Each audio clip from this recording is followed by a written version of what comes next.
పచ్చదనం కోసం అల్లాడుతున్న పొలాలకు, ఎన్నో ఏళ్లు రైతులు కన్న కలలకు రాష్ట్ర మంత్రివర్యులు శ్రీ ఉత్తమ్ కుమార్ రెడ్డి గారు జీవం పోశారు.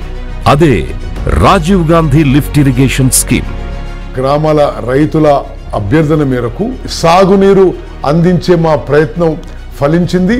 మరి వచ్చే ఎండాకాలం పనులు పూర్తి అని చెప్పి నేను చెప్పడానికి ఎంతో సంతోషిస్తున్నా. చింతలపాలెం మండలంలోని బొగ్గ మాదారం గ్రామంలో ఈ ప్రాజెక్టు ప్రారంభమైంది.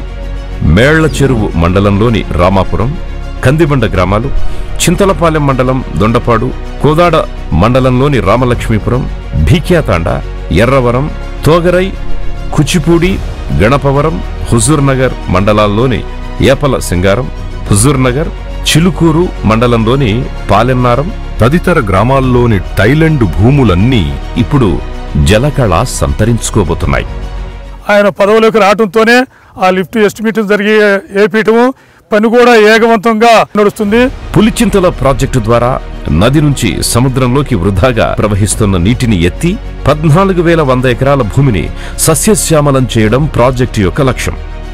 ఈ ప్రాజెక్టు పూర్తయితే 14,100 ఎకరాల భూమి పచ్చని పంటలతో అలరారుతుంది.